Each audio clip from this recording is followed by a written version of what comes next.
Oh, it is almost 2024. I do have no idea where that year went. We have Cody Sanchez lighting the world on fire with buying boring businesses. So I just wanted to ask you, in your opinion, what do you think will be the top one or two, maybe three boring businesses to buy in 2024? What do you think?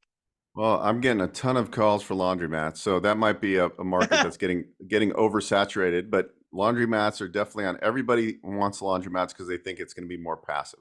They think like they're going to put in a manager in and or a attendant in. So I see a lot of people like, hey, laundromat, and so I've got a couple of those loans in right now. I've got one guy starting one, which it's difficult if you have no experience and you're doing a startup and you don't own the real estate, but Mhm. we've got it preliminary approval with a bank.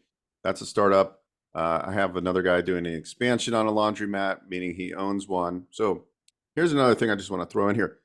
If you own a business right now and you go to a second location and you've owned it for 2 years or maybe well over a year, you can actually get higher leverage financing. So sometimes, especially if there's CRE, commercial real estate involved, you can get 100% financing with SBA on Oh, expansion wow. financing. So another little nugget there. But laundromats, HVAC companies, heating and Mm. cooling, right? That's recession resilient. Plumbing companies, handyman services. There's a lot of franchise concepts that are tailored to handyman. Everybody needs handyman services. Uh, Everybody knows that there's problems anytime you're trying to get something fixed at your house. It's like the hardest thing in the world to get done. So these companies really have good business models, good revenue, and pretty low overhead.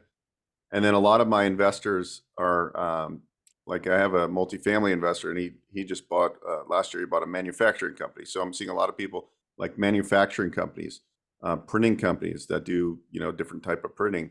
So all these boring type of manufacturing businesses are what I see a huge push to right now. Yeah, and the other thing that I would have guessed you would have been talking about is different, different I guess these are all franchise models. Not all of Um, them. No, like no, okay, laundromats are typically not. They do have okay, franchise models, but yeah, yeah. but like 1 hour heating and air conditioning is a franchise model, Got it. franchise system we work with. Like you can.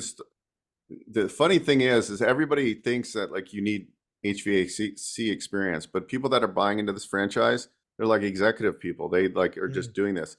We're seeing a lot of attorneys and doctors that are building portfolios of franchises right now. mm. Yeah. So listen, Non-food.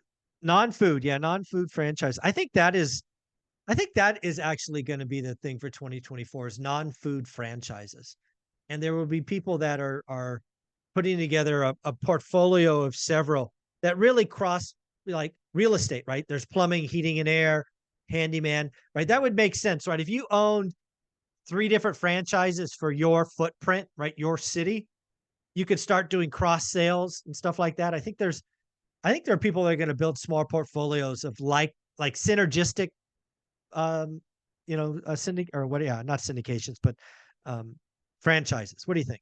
Yeah, I think that's very feasible. Like for me, like what I would want to do is I think we talked about it on a couple weeks ago, but I would like to own service-based businesses that integrate well together. So I'd want to own Yeah. like a painting company. I'd want to own maybe like a garage floor company that does the epoxies, Yep. like Yep. these synergistic business models.